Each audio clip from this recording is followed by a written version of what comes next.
हरे राम राम राम हरे हरे, हरे कृष्ण कृष्ण कृष्ण हरे हरे। जय श्री हरि विठ्ठल, जय श्री हरि विठ्ठल।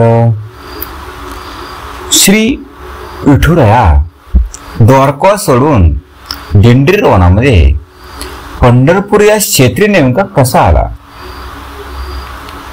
तर ही संपूर्ण कथा आणि विठुरायाची कथा महेश कोठारेंनी विठू माऊली ह्या सिरियलद्वारे संपूर्ण जनसामान्यांसमोर, या महाराष्ट्रासमोर आणि या संपूर्ण विठुरायाच्या भक्तांसमोर मात्र आणली।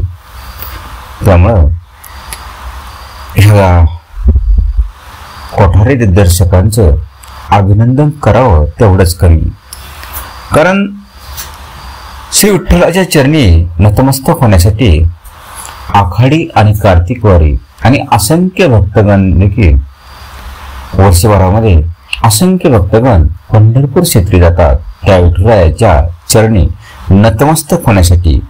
पण या विठ्ठलाचं नेमकं चरित्र नेमकं काय, साधू संतांनी नेमकं अभंगाद्वारे श्री विठुरायाची स्तुती तर केली, पण नेमकं श्री विठ्ठल भगवंत नेमके कोण, नेमका अवतार कोणाचा, हे संपूर्ण जनसामान्यांसमोर ज्यांनी आणलं त्यांचं मात्र खऱ्या अर्थाने कौतुक करावं तेवढंच कमी। तर बघूया नेमकं विठू माऊली सिरियल भाग पहिला, ह्या पहिल्या भागामध्ये नेमकं काय झालं। या पहिल्या भागामध्ये श्री विठुरायाचं सुंदर असं गीत आणि त्यानंतर मात्र होतं विठुरायाचं चरित्र चालू। त्यामध्ये श्री महादेव आणि पार्वती माता ह्या मात्र परिभ्रमण करीत असताना पृथ्वी तलावरून दिंडीरवणी आल्या, परंतु त्या दिंडीरवणी एकही असं ना तलाव ना पाण्याचा स्रोत होता आणि तिथे मात्र पार्वती मात्या कासावीस झाल्या पाण्याविना। तेव्हा त्या शंकर भगवंताला बोलू लागल्या, भगवंता इथं मात्र मला खूप तहान लागली आहे आणि मला मात्र पाणी हवंय। त्यावेळी भगवंत बोलले, आपण वरुण राजाची प्रतीक्षा करू। त्यावेळेस मात्र पार्वती माता बोलल्या, नाही मला आताच पाणी हवंय आणि ते देखील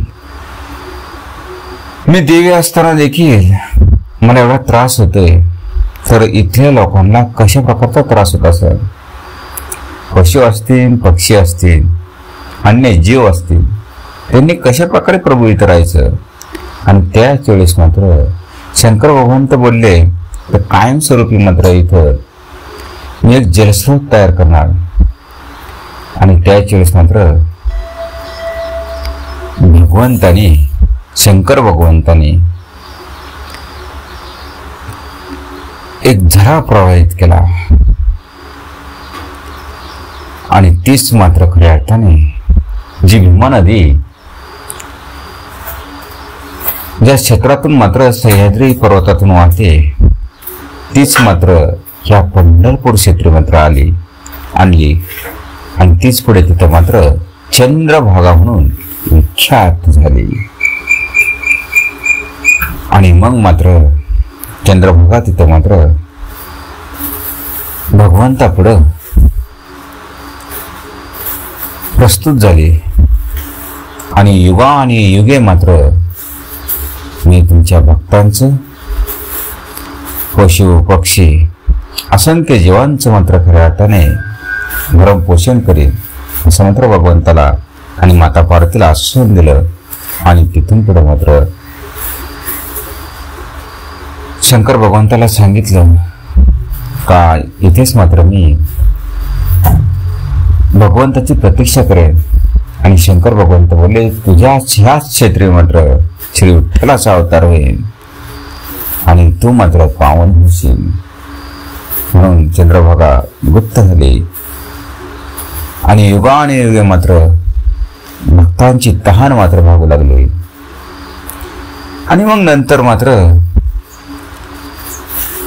श्रीकृष्ण भगवंत द्वारकेमध्ये असताना त्यांनी रुक्मिणी मातेला सांगितलं का मात्र तू माझ्या संग येशील का ग?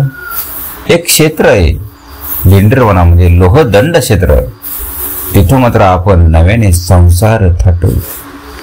पण रुक्मिणी मातेला ते पटलं नाही. रुक्मिणी माता बोलली, एवढी मोठी द्वारका, एवढं मोठं राजवैभव सोडून नवीन ठिकाणी आपण कसा संसार थाटायचा प्रभू, हे काय मला जमायचं नाही. मग श्रीकृष्ण भगवंत तिथून निघले, सत्यभामेकडे आले. सत्यभामेला देखील तेच सांगितलं का आपण नव्याने संसार थाटू लोहदंड क्षेत्री, मग आपण तिथं मात्र चल. सत्यभामा बोलले, एवढं मोठं वैभव, एवढं मोठं दास दास्या, एवढ्यांना सोडून आपण नवीन संसार थाटायचं प्रभू, मला नाही जमायचं. आणि सत्यभामाला त्यांनी सांगितलं, मला मात्र जावं लागतंय. पण सत्यभामाला वाटलं भगवंत काहीतरी थट्टा मस्करी करत असते. मग आता मात्र काय योजना कराव्या? नारद मुनी आले तिथं. नारद मुनी बोलले, भगवंता तुम्हाला मात्र अवतार तर घ्यायचा आहे, पण रुक्मिणी आणि सत्यभामेशिवाय मात्र हे शक्य नाही. कारण सत्यभामा करवीच मात्र दिंडरा राक्षसाचा मात्र वध करायचा. तर रुक्मिणी माता असल्याशिवाय ज्या वेळेस द्वारका पाण्यामध्ये बुडेल त्याच वेळेस मात्र कली ह्या पृथ्वी तलावरती मात्र प्रवेश करणार, कलियुगाला प्रारंभ होणार. त्यावेळेस मात्र रुक्मिणी मातेची तुम्हाला जरूरत भासणार. त्यावेळेस मात्र दोन्ही मातांची जरूरत आहे. मग नेमकं काय करावं? तर मग मात्र त्यांनी नारद मुनी मात्र युक्ती काढली, भगवंता ज्यावेळेस राधिका तुमच्या जवळ बसेल आणि हे जर ज्यावेळेस रुक्मिणी माता बघेल त्यावेळेस मात्र त्यांना राग येईल. तर हे मात्र तुम्ही युक्ती करा. आणि गोकुळाष्टमीचा सण आला म्हणजे भगवंताची खऱ्या अर्थाने जन्माष्टमी. सर्व द्वारका सजली. रुक्मिणी माता, सत्यभामा यांनी मात्र खऱ्या अर्थाने आपापल्या परीने मात्र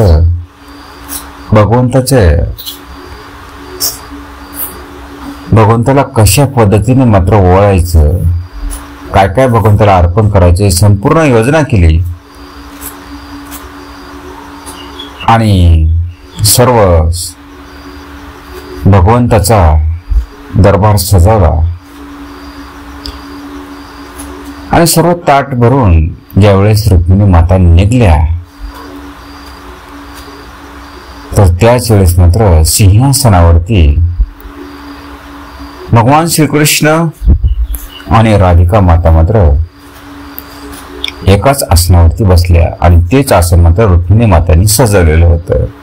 मग रुक्मिणी माताला इतका राग क्रोधित झाला का संपूर्ण दरबार मात्र पेटला. रुक्मिणी माता तिथून ताडकन निघून डायरेक्ट दिंडीरवनी क्षेत्र गाठलं. म्हणजे त्यावेळेचं गुजरात क्षेत्र सोडून पंढरपूर क्षेत्रापर्यंत मात्र रुक्मिणी मातेने मजल मारली, दिंडीरवनामध्ये आल्या.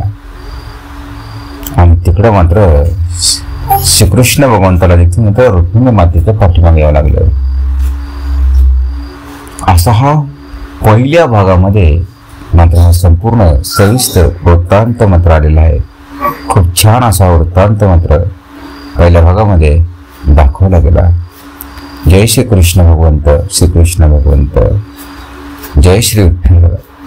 आपण ऐकत आहात श्री विठ्ठल सिरियल या संपूर्ण वृत्तांत आणि विठ्ठल कथा.